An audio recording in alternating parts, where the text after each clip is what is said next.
एक बहुत ही पुराना और खूबसूरत जमाना था जहां एक शानदार और रोशन महल था और उस महल के इर्द गिर्द एक छोटा सा मगर बहुत ही प्यारा गांव बसा हुआ था।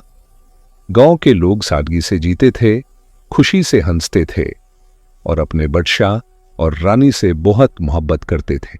बादशाह एक बहादुर और समझदार इंसान था और रानी बहुत ही नरम दिल, खूबसूरत और रहमत भरी थी। उन दोनों की जिंदगी खुशी से चल रही थी क्योंकि उनके घर एक नया मेहमान आने वाला था। रानी उम्मीद से थी और पूरे महल में खुशी की लहर थी। बादशाह रोज अपने कामों में मसरूफ रहता, लेकिन जब भी वक्त मिलता वो रानी के पास आकर उसका ख्याल रखता।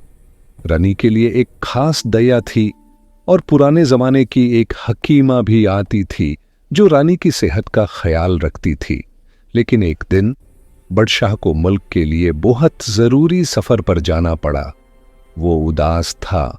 उसने रानी का हाथ पकड़ा और आहिस्ता से कहा, मैं जल्दी वापस आऊंगा। फिर बादशाह अपने सिपाहियों के साथ रवाना हो गया, जंगलों, पहाड़ों और अंधेरों से गुजारता हुआ। उसके बाद कई दिन गुजार गए और फिर महल में खुशी का दिन आ गया। रानी ने एक खूबसूरत बच्चे को जन्म दिया। महल खुशियों से भर गया। गांव वालों ने जश्न मनाया। लेकिन उसी रात जब बादशाह वापस आ रहा था, वो एक गहरे जंगल से गुजरा। रात का अंधेरा, हवा की सरसराहट और अचानक बादशाह ने देखा जंगल के बीच एक बेहोश लड़की जमीन पर पड़ी थी।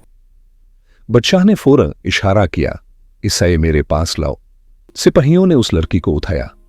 वो जख्मी थी, बेहोश थी और बहुत कमजोर लग रही थी। बादशाह ने हुक्म दिया, इसे महल ले चलो। महल में उस लड़की का इलाज हुआ।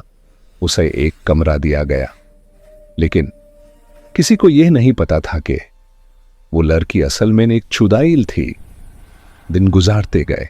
बादशाह वापस आ चुका था, अपनी रानी और बच्चे के साथ खुश था।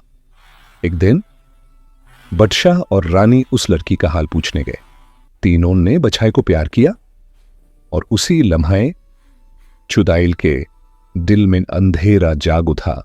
रात का वक्त था, महल खामोश था।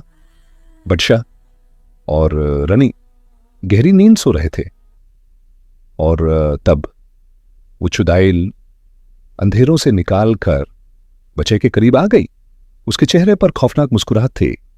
उसने बच्चे को उठाया और खामोशी से महल से निकाल गई, सीधा गहरे जंगल की तरफ।